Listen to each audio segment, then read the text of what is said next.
विद्या लेने का काल हो अथवा विद्या देने का काल हो अथवा स्वाध्याय काल हो, एक स्थान पर स्थिरता से बैठकर यदि हम विद्या के प्रति श्रद्धान्वित होंगे तो हमें लाभ अधिक होगा। क्योंकि विद्या प्राप्ति के 4 उपायों में प्रथम उपाय है श्रवण। और श्रवण एकाग्र चित्त होकर के अन्य क्रियाओं से अपने आप को पृथक करते हुए, ऐसा ये अति आवश्यक है। परमपिता परमात्मा की महती अनुकंपा से संस्कार विधि जैसे उत्तम ग्रंथ को पढ़ने का सौभाग्य हम सभी को प्राप्त हो रहा है। नित्य प्रति हम संस्कार विधि जैसे अमूल्य ग्रंथ को पढ़ने का प्रयत्न कर रहे हैं। प्रभु के प्रति भावना। हे नित्य शुद्ध बुद्ध मुक्त स्वभाव युक्त परम पवित्र परमात्मा, आपके आश्रय और समीपता से हम सभी में भी नित्य ही पवित्रता बढ़ रही है। हे परम कल्याणकारी जगदीश, आपकी कृपाओं से हम कदापि वंचित न रहें।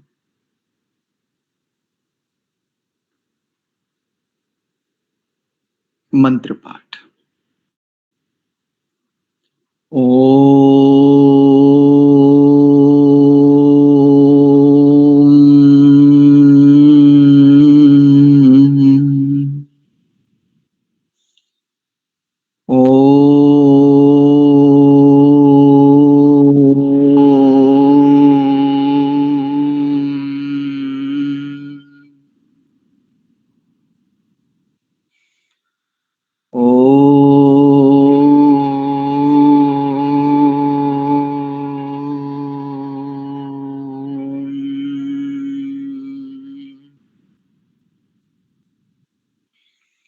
ॐ सहना भवतु सहनौ भुनक्तु सह वीर्यं करवावहै तेजस्विनावधीतमस्तु मा विद्विषावहै।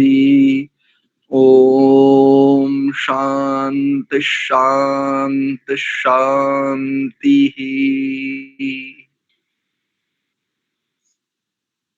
ओम आप सभी का हार्दिक स्वागत एवं अभिनंदन संस्कार विधि स्वाध्याय की इस कक्षा में।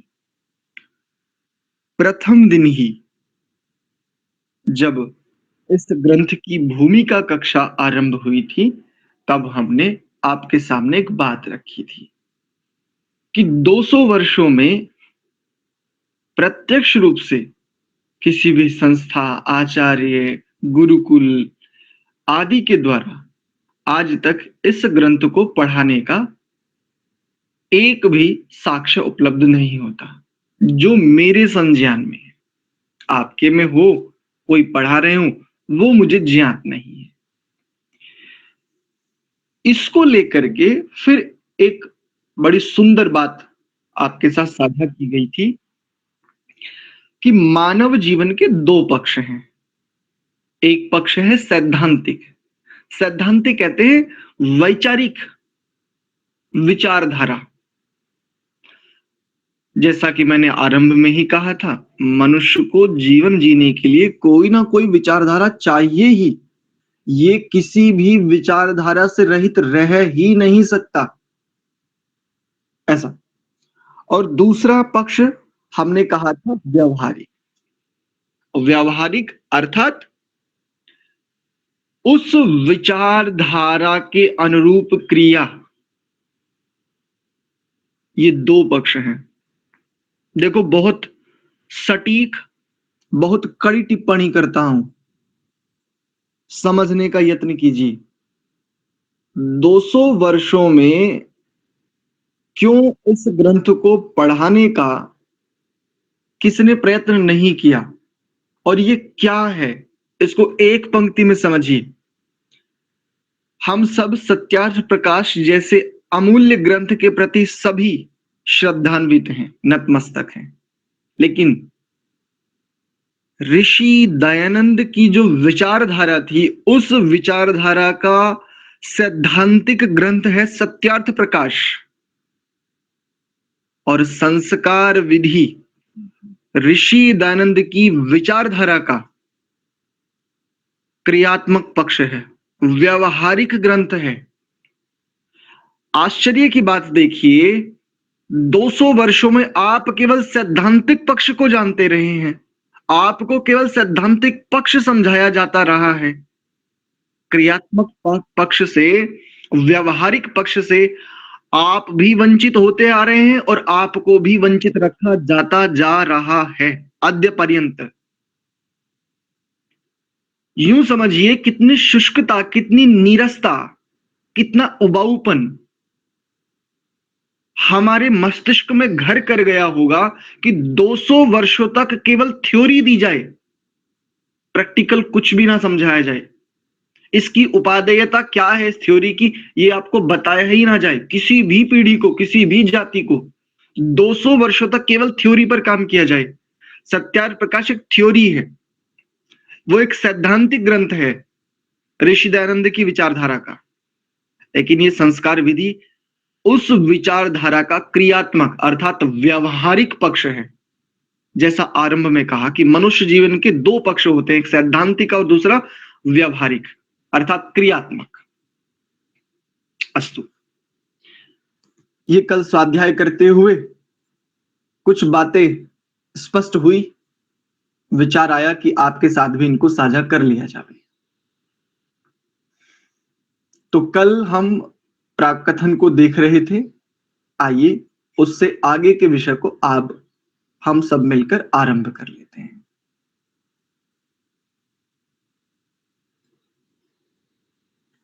तो कल हमने कहां तक देखा था? संस्करणम गुणांतराधानम संस्कार। हाँ, ये पूरा पैराग्राफ हो गया था, ये पूरा का पूरा जो अनुच्छेद था हमारा हो गया था। संस्कार विधि की आवश्यकता, यहां से आज हम आरंभ करेंगे। तो कल हमने देखा था कि संस्कारों से मानव जीवन का सर्वांगीण विकास होता है, उन्नति होती है, और पुरुषार्थ चतुष्टय जो मनुष्य जीवन के मूल आधार हैं, जिनके ऊपर ये समूचा मानव जीवन टिका हुआ है, उसको पुरुषार्थ चतुष्टय ऐसा कहते हैं। और इससे क्या होता है? जीवन लक्ष्य की प्राप्ति हेतु योग्यता आ जाती है, सामर्थ्य आ जाती है। अतः श्रेष्ठ लोगों के जीवन में संस्कारों को विशेष महत्व दिया गया है। आर्य शब्द का कल हमने बड़ा अच्छा अर्थ किया था कि आर्य का मतलब केवल ये नहीं कि जो सत्यार्थ प्रकाश को जानता है, थोड़ा एक दो समोल्लास पढ़ लिए हैं, या पूरा भी एक बार पढ़ लिया, या कभी यज्ञ कर लेता है, ऐसा नहीं। श्रेष्ठता और अश्रेष्ठता, गुण और दोष, ये दोनों होते हैं।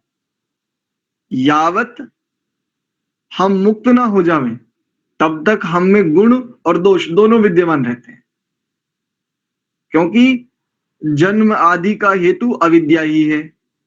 चाहे आपको कितना ही उत्तम जन्म क्यों ना प्राप्त हो, यदि जन्म देह आदि आपको प्राप्त है, चेतना के स्तर पर कह रहा हूं, तो निश्चित जानिए आप अभी अविद्या में ही हैं, आपकी मुक्ति नहीं हुई है। इसलिए आगे देखिए, संस्कार विधि की आवश्यकता। महर्षि दयानंद ने संस्कार विधि की आवश्यकता बताते हुए लिखा है, कृतानि इह विधानानि ग्रंथ ग्रंथ तत्परैः वेद विज्ञान विरहैः स्वार्थिभिः परिमोहितैः प्रमाणैस्तान्यानादृत्य क्रियते वेदमानतः जनानां सुखबोधाय संस्कार विधि रुत्तमः। संस्कार विधि के पृष्ठ 1 पर ये प्रमाण लिखे हैं, ये कुछ बातें लिखी हैं। क्या है इनका अर्थ? कह रहे हैं कृतानि इह विधानानि ग्रंथ ग्रंथ तत्परैः। अच्छा, सीधा अर्थ देखते हैं। कह रहे हैं वेद आदि शास्त्रों से अनभिज्ञ, जो वेद आदि सत्य शास्त्रों को ठीक प्रकार से नहीं जानते, अनभिज्ञ का ना जानने वाला, ऐसा अर्थ होगा। स्वार्थी, स्वार्थ शब्द वस्तुतः है बड़ा उत्तम, लेकिन यहां पर जिस स्वार्थ शब्द को कहना चाह रहे हैं वो निकृष्ट स्वार्थ है। यदि शास्त्र की भाषा में देखें तो स्वार्थी होना अत्यंत आवश्यक है, प्रत्येक जीव का, प्रत्येक आत्मा का, प्रत्येक मनुष्य का।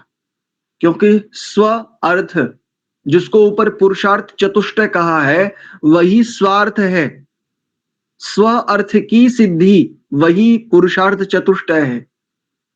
किंतु यहां जिन अर्थों में स्वार्थी शब्द का प्रयोग है वो केवल धन लोलुपता, लोभ आदि से ग्रस्त, दोषों से युक्त, ऐसे निकृष्ट स्थिति वाले मनुष्यों के लिए प्रयोग है।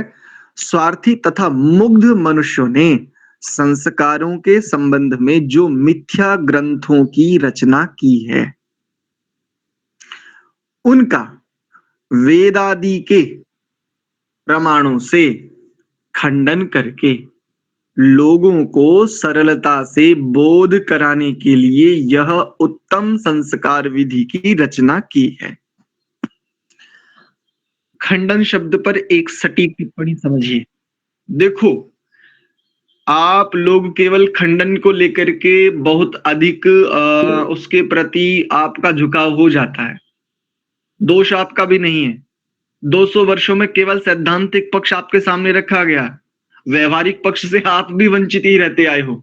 लेकिन किसी भी स्थल पर आप देखेंगे तो खंडन का ठीक ठीक तात्पर्य आपको विदित होगा, बस गंभीरता से विचार कीजिए। देखो, यहां पर जो मिथ्या ग्रंथों की रचना की है वेदादि शास्त्रों से अनभिज्ञ स्वार्थी मनुष्यों ने, उनके लिए देखिए क्या कह रहे हैं, उनका वेदादि के प्रमाणों से खंडन करके लोगों को सरलता से बोध कराने के लिए। तो देखो, खंडन का उद्देश्य है ना, खंडन का उद्देश्य है असत्य बात को हटा करके उसके स्थान में सत्य बात को रोपित कर देना, प्रस्तुत कर देना, प्रकट कर देना, प्रकाश में ले आना। लेकिन हम लोग प्रायः क्या करते हैं, जो भी, अधिकांश की बात कर रहा हूं, जिनकी बुद्धि, जिनका सामर्थ्य आदि अच्छा है उनकी नहीं, जो अधिकांश आर्य समाज आदि से जुड़े हुए हैं, जो सैद्धांतिक पक्ष को थोड़ा समझ गए हैं, उनकी अधिकांश की स्थिति ये है केवल खंडन करना है।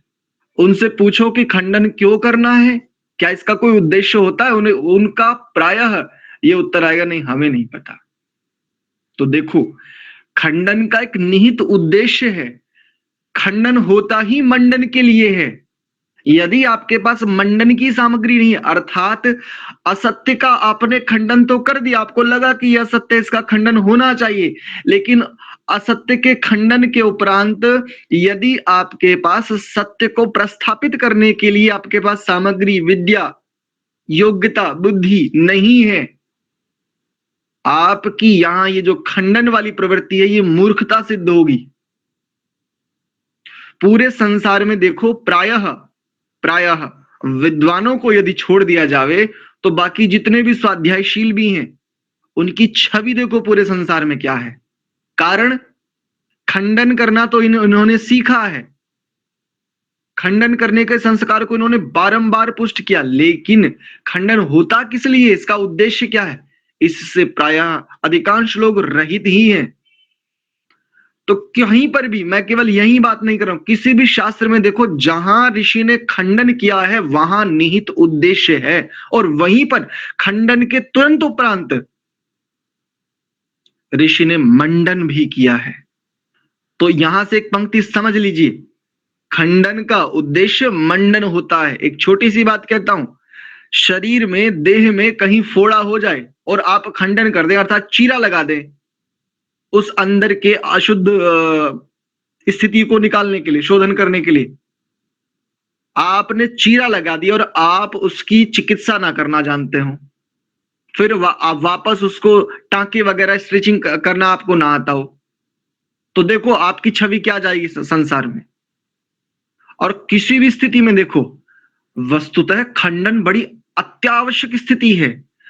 अनाज का यदि खंडन ना किया जाए तो दलिया नहीं बनेगा, और दलिये को फिर खंडित ना किया जाए तो आटा नहीं बनेगा। लेकिन अनाज का खंडन करके दलिया बनता है, और दलिये से यदि हमें दलिया ही खाना है, गेहूं की बात कर रहा हूं मुख्य रूप से, तो देखो गेहूं से जो खंडन करके दलिया बना, ये दलिया बनने को भी दलिया बनाया जाएगा दूध से या पानी से या जैसे भी, ये इसका मंडन है। और गेहूं से दलिया, दलिया से आटा, और आटे को फिर घरों में मातृशक्तियां, कुछ पुरुष भी मेरी तरह, वो आटे को गूंथते हैं पानी के साथ में, जल के साथ, और फिर उससे रोटियां बनती हैं।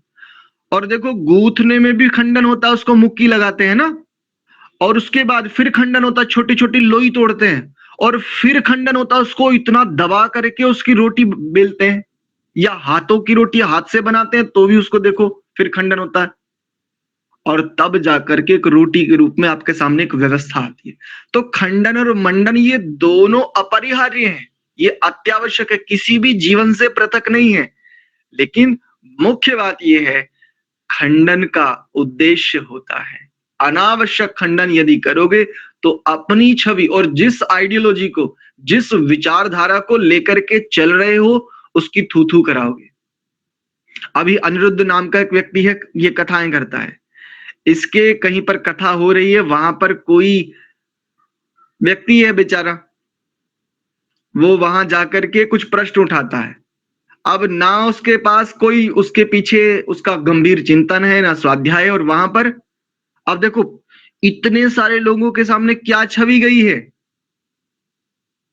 वो बहुत सारी बातें मैं उसमें नहीं जाना चाहता। इसलिए तो आपने केवल खंडन सीखा है, मंडन भी सीखो, क्योंकि खंडन का उद्देश्य मंडन ही है। इसलिए मैंने आरंभ में आज ये कहा कि 200 वर्ष तो केवल सैद्धांतिक पक्ष आपको दिखाया जा रहा है। व्यवहारिक पक्ष क्या है इसका, तो ये है व्यवहारिक पक्ष, एक पंक्ति में समझ लो यदि पूरा समझना है, कि खंडन मंडन के लिए किया जाता है। यदि कोई कहे कि नहीं आप अच्छी अच्छी बातें करो, अच्छी बातें करने के लिए खंडन करना आवश्यक ही है।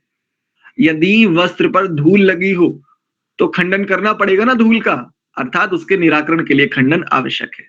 जीवन के किसी भी संदर्भ में आप खंडन से बच नहीं सकते। अस्तु, आगे चलते हैं कि खंडन करके लोगों को सरलता से बोध कराने के लिए यह उत्तम संस्कार विधि की रचना की। इससे स्पष्ट है कि आर्य जाति में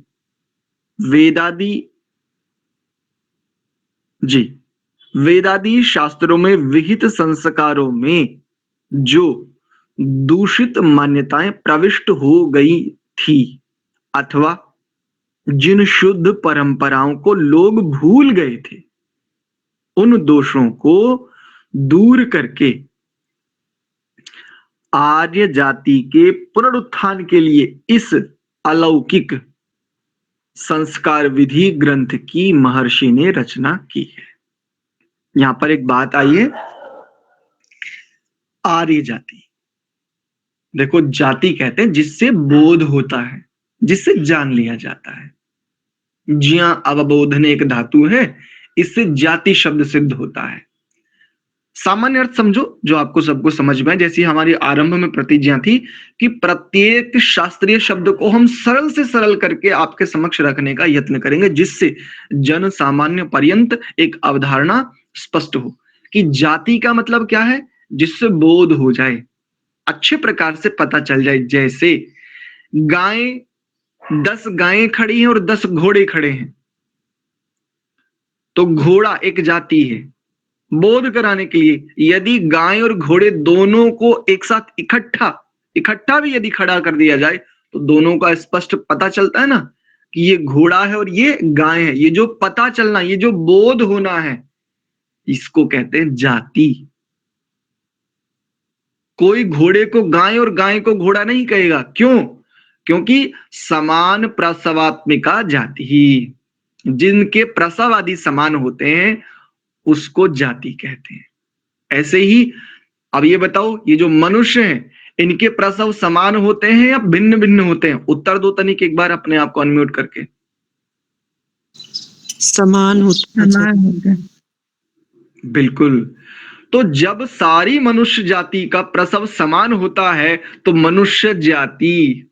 अब ये जो बाकी तुमने जो भी कुछ लगा रखा है ना, ये तामझाम, इसको खुद समझते रहना, इस पर मैं कोई टिप्पणी नहीं करूंगा। क्योंकि जैसे गाय और घोड़ा कहने से एक स्पष्टता से जाति का बोध होता है, ऐसे ही मनुष्य जाति, बस ये मनुष्य अर्थात, अब मनुष्य की परिभाषा में जाओ तो जो मनन करने वाला हो उसको मनुष्य कहते हैं, मरणात् मनुष्य इत्यादि। आगे चलिए, आजकल के नवीन वेदांती जो यह मिथ्या प्रचार करते रहते हैं कि कर्म कांड तो जगत में फंसाता है, अतः मुमुक्षु जनों को ज्ञान कांड को तो अपनाना चाहिए और कर्म कांड की उपेक्षा करनी चाहिए। सीधे कहता हूं, आपके IITN आचार्य प्रशांत वेदांत महोत्सव मनाते हैं और कर्म कांड की खूब धज्जियां उड़ाते हैं, अर्थात खंडन करते हैं। किसको कहते हैं? केवल ज्ञान कांड अर्थात विचारधारा को, केवल सिद्धांत को, सैद्धांतिक पक्ष को ही सामने रख रहे हैं। और केवल ये तो एक व्यक्ति है, ऐसे ना जाने कितने लोग हैं जो विद्वान भी हैं। अब देखो उसके लिए क्या प्रत्युत्तर, क्या समाधान है। ये नवीन वेदांतियों की बात है और कमाल की बात ये है, अपने प्रकल्प का नाम भी रखेंगे ऋषियों के ऊपर, ऋषियों के शास्त्रों के ऊपर। प्रशांत महोत्सव नहीं रखा इसने, या IITN महोत्सव नहीं रखा इस व्यक्ति ने, अपने जो भी ये उपक्रम चलाता है, वेदांत महोत्सव ऐसा। अच्छा, वेदांत से संबंधित कितने संदर्भ ग्रंथ पढ़े हैं इस व्यक्ति ने?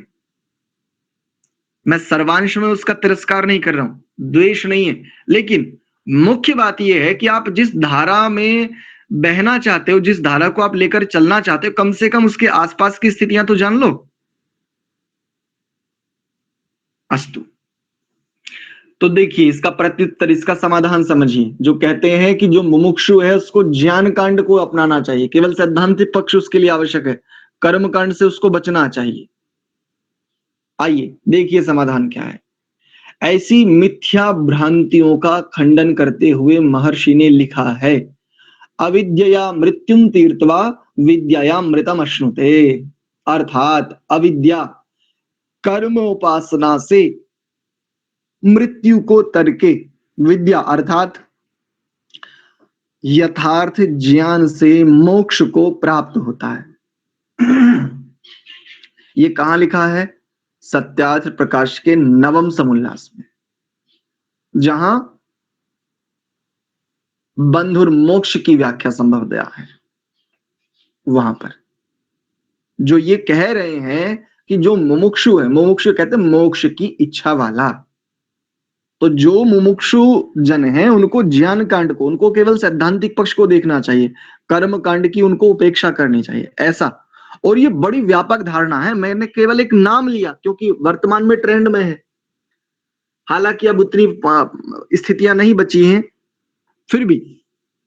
तो देखो इसका निराकरण इस रूप में है, अविद्या मृत्युम तीर्थवा विद्याया अमृतम अश्नुते। पदच्छेद पूर्वक ऐसा होगा कि अविद्या अर्थात कर्म उपासना से मृत्यु को तरके, विद्या अर्थात यथार्थ ज्ञान। देखो जो सिद्धांत, जो थ्योरी आपने ली है, अगर उसका प्रैक्टिकल नहीं होगा, आपकी थ्योरी का प्रयोजन क्या है? जो सिद्धांत आपने स्वीकार कर लिया है, जिस सिद्धांत के प्रति आप झुक गए हैं, आपके भीतर श्रद्धा जाग गई है जिसके प्रति, नतमस्तक हो गए हैं, यदि उसका प्रायोगिक, उसका व्यवहारिक पक्ष आप नहीं लेकर के आए हैं अपने जीवन में, तो ज्ञानम भारः क्रियाम विना, ज्ञान भार ही है यदि वो क्रिया रहित है, सैद्धांतिक बोझ ही है यदि उसमें वो सिद्धांत व्यवहार में नहीं आया। और हम लोग तो प्रायः कहा करते हैं ना कि देखो, मेरा आचरण उतना श्रेष्ठ नहीं है जितना मैं जान पाया हूं अभी तक, जितना मैं जानता हूं उसको मैं जी नहीं पा रहा हूं, इसलिए मैं अभी इतना श्रेष्ठ नहीं हूं। एक आगे देखिए, इस वेद प्रमाण के अनुसार ज्ञान कांड की आवश्यकता बताकर महर्षि ने खंडन किया है। इसी प्रकार ईश्वर के सच्चे स्वरूप तथा उसकी सच्ची उपासना पद्धति बताने के साथ साथ इस संस्कार विधि में संस्कारों का सच्चा स्वरूप बताकर संस्कारों के महत्व को अक्षुण्ण बनाया है और भ्रांतिपूर्ण अविद्याग्रस्त आर्य संतति को संस्कारों की सत्य पद्धति का सब प्रमाण दर्शन कराकर एक अतीव प्रशस्त कार्य किया है। यहां एक और बात आपके साथ साझा किए देते हैं। भाई आप कह सकते हो कि हम क्यों माने आपकी इस बात को, यजुर्वेद का ये प्रमाण है और ये बात तो समझ में आ गई कि हाँ यदि ज्ञान है और वो क्रिया में नहीं है तो भार है, ये बात तो सही है, लेकिन फिर भी क्रिया करनी ही है ये कहाँ लिखा है? तो कुर्वन्नवेह कर्माणि जिजे विषेद शतम समाह। वेद में ही लिखा है, कर्म करते हुए इच्छा कर जीने की 100 वर्षों तक। यदि तू मुमुक्षु भी है तो कर्म से विहीन नहीं रह सकता। ठीक है, चलिए तो आज के विषय को इतना ही रखते हैं। कल हम जो विषय देखेंगे, क्या स्वस्तिवाचन व शांतिकरण के मंत्रार्थ ईश्वर परक ही हैं? 3 प्रकार के अर्थ किए जाते हैं, आध्यात्मिक, आधि भौतिक और आधिदैविक। तो कल हम इस पर विचार करेंगे। ये एक विषय इन्होंने अभिलक्षित किया है कि जो स्वस्ति वाचन और शांतिकरण के जो मंत्र हैं उनके अर्थ क्या सभी के केवल ईश्वर परक ही हैं? इस संदर्भ में हम कल देखेंगे। तो हाँ, यदि किसी का कोई प्रश्न, कोई शंका है तो पूछ लीजिए। जी ठीक, धन्यवाद। हाँ, मैत्री बहन कह रही हैं कि अक्षुण्ण शब्द का क्या अर्थ होता है? बहन, अक्षुण्ण शब्द का अर्थ होता है स्थिर, जिसको स्थिर कर दिया जावे। ठीक है, हाँ, शायद स्मृति जी ने हैंड रेज किया है। जी, आज आपने बताया खंडन के साथ मंडन, कौन सा अक्षर यूज किया? हाँ, खंडन के साथ मंडन अत्यावश्यक है, बिना जी, मंडन के हो ही नहीं मतलब सकता। इंफॉर्मेशन डिटेल देना। हाँ, अगर जी हाँ, जी मैं जी इसको आपकी लैंग्वेज में थोड़ा कन्वर्ट करने का प्रयास करता हूँ। वैसे अंग्रेजी में मेरे हाथ पैर दोनों तंग हैं, फिर भी जैसे नहीं ठीक है, मैं समझ गई। अच्छा ठीक है, समझ गए तो अच्छी बात है। ठीक है, अस्तु। हाँ, सुमन माता जी हैं, सुमन सागवाल जी। जी, कोई प्रश्न है आपका? हाँ जी, हाँ। प्रणाम आचार्य जी। प्रणाम। आचार्य जी, जो आपने शुरू में बताया कि कर्म कांड के बारे में जो आपने बताया, तो जो हम कर्म कांड कुछ ऐसे करते हैं जो बिना ज्ञान के ही करते हैं। जी, तो मतलब कर्म कांड करना भी जरूरी है, लेकिन कुछ कर्म कांड ऐसे हैं जो हम बिना ज्ञान के किसी को देखकर ही करते रहते हैं। तो वो तो मोक्ष का द्वार नहीं हुआ ना?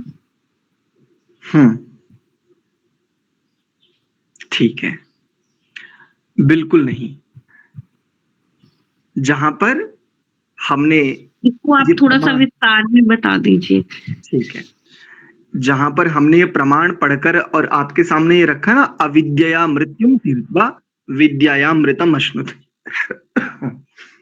यहां पर देखो यहां पर इस मंत्र का जो प्रथम भाग है, ये अंतिम भाग है, ये वाला जो पढ़ करके सुना है, इसका जो प्रथम भाग है उसका अर्थ बताते हैं सीधे सीधे।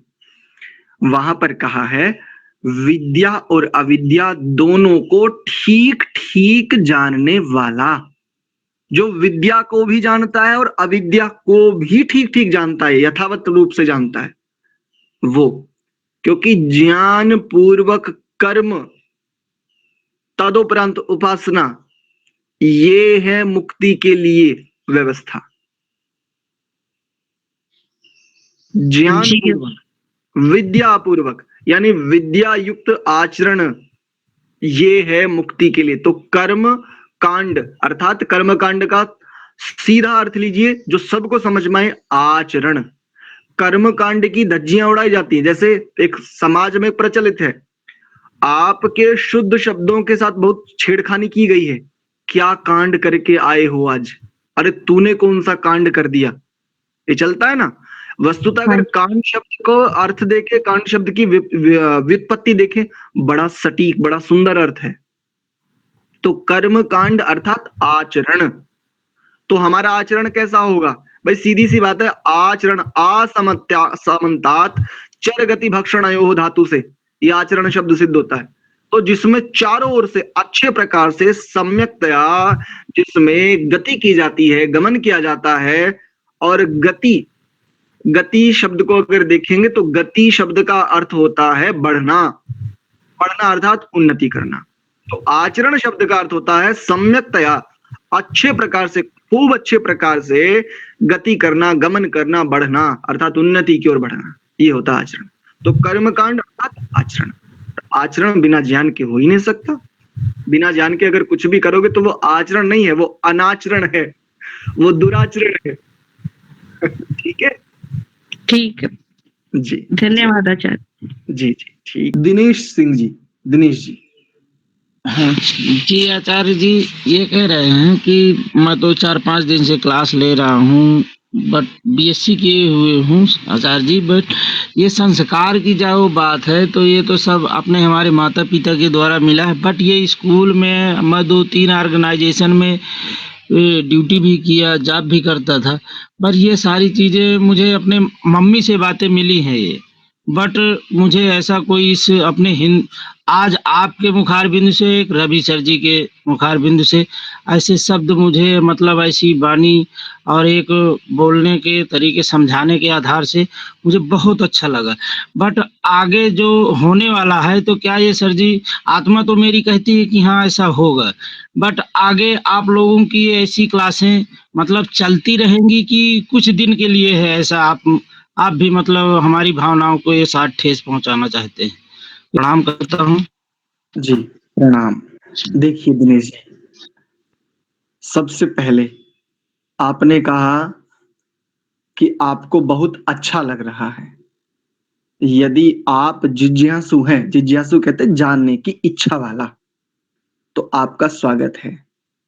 दूसरा आपने कहा कि कहीं आप हमारी भावनाओं को ठेस तो नहीं पहुंचाएंगे, कहीं ऐसा तो नहीं छेड़कर छोड़ दोगे। निश्चित रहिए, हाँ, यदि हमने इस ग्रंथ को छेड़ा है तो छोड़ेंगे नहीं। पहले मैं एक बात आपकी कंप्लीट कर देता हूँ, कई सारी बातें आपने कह दी, उनका प्रत्युत्तर भी तो देना पड़ेगा ना। तो बिल्कुल आपकी भावनाओं को आघात नहीं करेंगे। और रहा प्रश्न ये कि आपकी भावनाएं, देखो आपके अंदर बहुत शुद्ध भावनाएं हैं, निश्चिंत रहिए। आज जो लोग हंस रहे हैं, अपने जीवन में सबसे पहले दूसरों को समझाना बंद करो, पहले स्वयं समझो, अपने आप को बिल्ड करो। बायोलॉजी के स्टूडेंट हो ना, तो सबसे पहले अपने आप को बिल्ड करो। आपने एक बात कही, आकर्षण में नहीं होना, आकर्षित नहीं होना चाहता, आकर्षण बुरी चीज है, बिल्कुल बुरी चीज नहीं है। गुरुत्व आकर्षण, गुरु कहते हैं बड़े को, और बड़े के प्रति अपने से ज्यादा जिसके पास नॉलेज है, प्रैक्टिकल है, थ्योरी है, हम उसकी और यदि आकर्षित होते हैं तो गलत नहीं है। सूर्य बहुत बड़ा ग्रह है, पृथ्वी आदि उसके प्रति क्यों आकर्षित होते हैं? गुरुत्व आकर्षण, गुरुत्व में बंध जाते हैं और उन्नति के लिए यदि थोड़ी सी परतंत्रता, थोड़ा सा बंधन भी स्वीकार कर लिया जाए तो कल्याणकारी ही होता है। तो आकर्षण सर्वांश में गलत नहीं है, आकर्षण की जो परिभाषा आपको पढ़ाई गई है वो गलत है। आकर्षण तो कल्याणकारी है, बस आपका आकर्षण गुरुत्व की ओर होना चाहिए। गुरुत्व कहते हैं बड़े को, भारी को, उच्च को, श्रेष्ठ। ठीक है, आकर्षण को आप गलत मत लीजिए।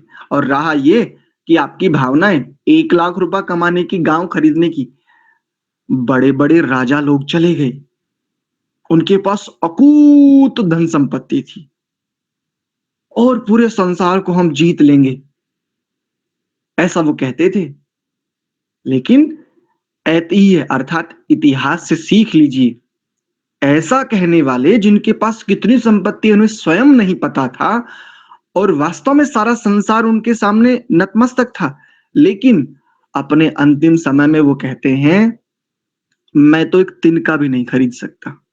तो ये जो चलता है ना मन में भीतर में ऐसी भावनाएं, ये वस्तुतः आपकी शुद्ध भावनाओं के ऊपर जो ठेस पहुंच रही है ना, जो आपकी आज हंसी उड़ा रहे हैं। जी जी जी जी सर जी जी, इसीलिए मैं एक अशब्द आकर्षण को मैंने गलत बोल दिया ना सर जी। नहीं, वही गुरु अपनी माँ की बात, अपनी माँ पे तो मैं आकर्षण तो है ही हूँ सर। गुरु तो उसको भी, वो मेरी माँ भी तो बता दी, मेरी बात को आपने समझ लिया सर। मैं बहुत बड़ा आभारी हूँ सर जी, बस हो गया। जी जी जी, कोई बात नहीं। आप निरंतर, आप जैसे लोगों के लिए ही इन कक्षाओं का आयोजन किया गया है और यदि आपको कुछ लाभ मिले तो बस ये तो प्रभु की बहुत कृपा है। और देखो एक बात और कहते हैं, आपकी भावनाओं का सम्मान है, लेकिन इन कक्षाओं की रिकॉर्डिंग होती है और ये कक्षाएं सारी वीडियो के रूप में अपलोड की जाती हैं। तो कक्षा में आप केवल प्रश्न रखिए और अपने प्रश्न को संक्षेप में रखना हमें आना चाहिए कि हमारा प्रश्न क्या है, हमारी मनोभावनाएं हम व्यक्तिगत रूप से साझा कर सकते हैं, आप मुझे व्यक्तिगत बात कर सकते हैं, ठीक है, लेकिन कक्षा में प्रश्न काल होता है, तो प्रश्न काल में सरलता, स्पष्टता और संक्षेप से हमें अपना प्रश्न करना आना चाहिए। ठीक है, बहुत सारा धन्यवाद आपके लिए, बहुत सारी शुभकामनाएं। निश्चिंत रहिए, हम छेड़ते हैं तो छोड़ते नहीं है, ध्यान रखिए। चलिए, बहुत सारा धन्यवाद आपके लिए। हाँ, रवि जी कुछ कह रहे हैं? रवि जी कोई प्रश्न है क्या फिर से? जी आचार्य जी, ये जो अनाज खेत में उगते हैं ना, अनाज और गेहूं को भी औषधि के रूप में माना जाता है। हाँ, सही है ना? अनाज को औषधि, देखो, जिससे शरीर का भरण पोषण और स्वास्थ्य की रक्षा होती है, वो प्रत्येक वस्तु औषधि है। ठीक है, चलिए, बहुत सारा धन्यवाद आप सभी का और आज की कक्षा को हम यहीं विराम देते हैं। मसाले का क्या अर्थ है? मसाले का अर्थ गूगल कर लीजिए, मुझे भी अभी इस समय उपस्थित नहीं है। ठीक है बहन, तो मसाले का क्या अर्थ है उसको गूगल कर लीजिए, तो गूगल बता देगा। आजकल गूगल देवता भी अच्छा काम करता है, ये भी बेचारा देव है एक। ठीक है ना? चलिए, तो आप सभी के लिए मसाला उर्दू का शब्द है जी। हाँ जी जी जी हाँ, मसाले का मतलब ये कह रहा मिश्रण। ठीक है, ये रसोई वाला मसाला तो हम समझ गए।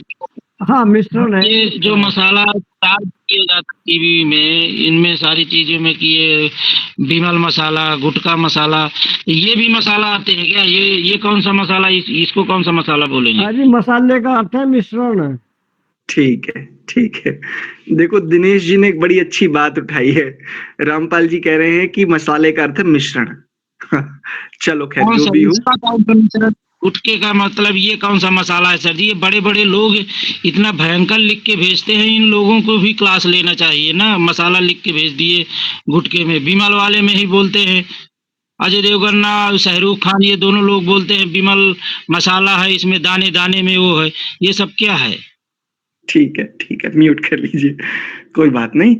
देखो, मसाला शब्द को लेकर के आपके मस्तिष्क में जो बोया गया है वो देख लीजिए। मेरा आग्रह नहीं, मैंने जैसा कहा, मैंने आपको एक सटीक बात बता दी, आपको अच्छी लगती है आप उसके प्रमाण खोजिए, आप जानने की चेष्टा कीजिए। मैंने आपको एक सैद्धांतिक सही सटीक बात बताई है। मेरा कोई आग्रह नहीं है, कोई कॉपीराइट नहीं। आपको अच्छा लगे अपने घरों में, अपने जीवन में उसको स्थान दे दीजिए, नहीं लगे तो कोई बात नहीं, ठीक है, मेरा आग्रह नहीं। रहा प्रश्न ये कि मसाला आदि प्रचलन में है और प्रचलन को अगर गलत प्रचलन है तो उसको ठीक करना हमारा कर्तव्य बनता है, क्योंकि प्रचलन तो 200 साल से ये भी था ना, संस्कारों पर कोई बात ही नहीं करना चाह रहा था, क्रियात्मक पक्ष पर कोई बात ही नहीं करना चाह रहा था, तो हमने एक आरंभ किया ना, और हमें आशा है अब बहुत सारे अन्य विद्वानों के द्वारा भी, देखो संस्कार विधि के ऊपर ऑनलाइन कितनी कक्षाएं चलेंगी। आज से 3 वर्ष पूर्व लगभग गीता पर कोई आर्य विद्वान कक्षा लेने के लिए तैयार नहीं था, लेकिन जैसे ही 3 वर्ष पूर्व हमने कहा, हमने स्थापित किया समाज में, हम पढ़ाएंगे सिद्धांतों के साथ। देखें तो सही, क्यों है ये प्रक्षेपित ग्रंथ, क्यों इसको आप आर्ष कोटि में नहीं रखते हो? भगवान कृष्ण के प्रति इतनी श्रद्धा और गीता अनार्ष ग्रंथ है। हमने घोषपूर्वक कहा, उद्घोषपूर्वक कहा कि देखें आप, चलो बात करते हैं। अब देखें तो सही, आज देखो बड़े बड़े गुरुकुल ऑनलाइन गीता पढ़ा रहे हैं, तो निश्चित बात है ये हमारी ओर से तो ये आरंभ है। हमने कभी ऐसी प्रतिज्ञा नहीं की कि हम ही सब कुछ पढ़ा देंगे, सब कुछ समझा देंगे, हम ही सर्वस्व हैं, बिल्कुल नहीं। हमने तो एक ये संदेश, एक प्रेरणा, एक स्पंदन समाज में भेजा है कि इस पर भी काम होना चाहिए, और कोई नहीं करता तो लो हम कर लेते हैं। अब यदि हम आरंभ करेंगे तो अन्य लोगों को तो करना ही पड़ेगा। विद्वान लोग तो इससे बिल्कुल नहीं चूक सकते। अब उनकी अपरिहार्यता बन जाएगी कि भैया अब नहीं बच सकते। अस्तु, चलिए, परमपिता परमात्मा के लिए आचार्य जी, ये आर्य समाज का ये ऑनलाइन काफी काम हो रहा है आजकल। हाँ, बहुत अच्छा प्रचार का माध्यम है जी ये। जी जी जी, बिल्कुल बिल्कुल सही कह रहे हैं। आप सभी के लिए बहुत सारा धन्यवाद। परमपिता परमात्मा की कृपा से हम ऐसे उत्तम उत्तम विषयों पर चर्चा परिचर्चा कर रहे हैं, वाद विवाद कर रहे हैं। विवाद शब्द का झगड़ा नहीं होता, ध्यान रखिए, विशेष रूप से वाद करना, चिंतन करना, उसको विवाद कहते हैं।